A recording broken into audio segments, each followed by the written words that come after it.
Thank you.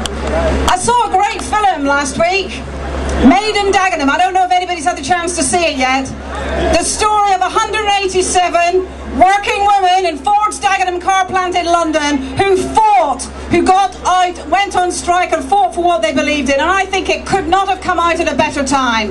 A popular film that celebrates working class struggle, that celebrates people striking for what they believe in, because that's why we're all here today, isn't it? We've all come here today to make a stand, because the millionaires and public school boys and bosses and bankers down the road of the Tory party conference have declared war on us at the moment in the working class in Britain. Cuts, saying that we're fighting the cuts, I mean, cuts doesn't even begin to describe what the Tories want to do to us. Everything that we cherish, they want to rip apart. Everything that we have fought for, they want to destroy. They say it's in the national interest. That's a lie. It's in their interests. That's why they want to do this. They're going to war against working class people in this country because they want to make every single one of us pay a terrible price for a crisis that we did not create.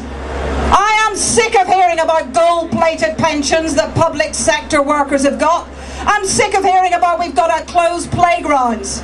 We've got to close down school buildings programs. And there's all these people that are living too long. This is a problem. I'm sick of hearing about this. There is a deficit because we bailed out the banks. And the banks went bust because they were so obsessed with ever more profits that they went after. It was competition that caused the crisis. It was the market that caused the crisis. Crisis is built into the system, built into capitalism. It wasn't us who caused their crisis. And they want to distract us from this. They want us to help choose where the cuts go. They want us to fight each other, don't they? Cut the pensions, don't cut our playgrounds. Cut their jobs, not ours. Cut the private sector, not the public sector.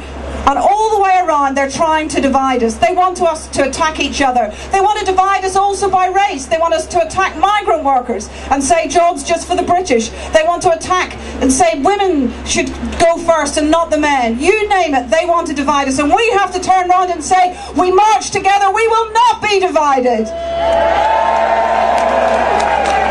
And as for that deficit, I'm a deficit denier. I don't care about their deficit. I don't believe there needs to be cuts. Because when we look at it, the deficit, getting it down, is just about getting their profits back.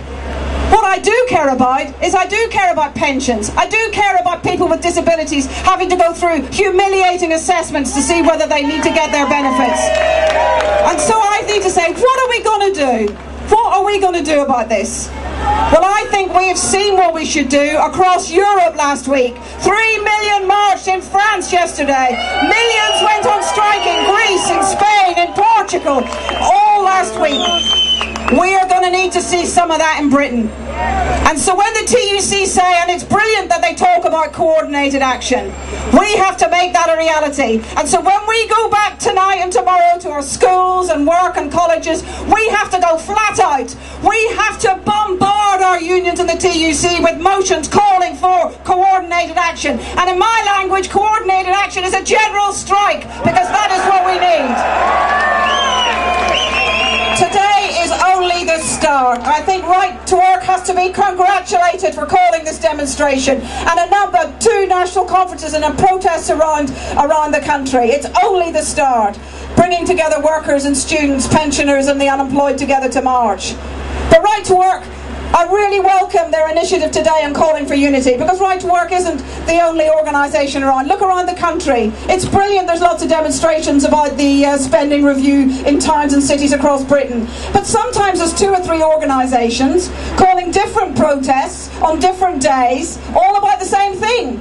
This is not how we're going to go forward and beat the Tories and what they want to do. We need unity. We need to maximise our strength and work together and support the unity statement from Right to Work. But for me, I just want to end on one point, because I'm from the Socialist Workers Party, and in the SWP, we believe it's important to talk about what we're for, not just what we're against. And actually, I don't believe that what we've got at the moment is as good as it gets.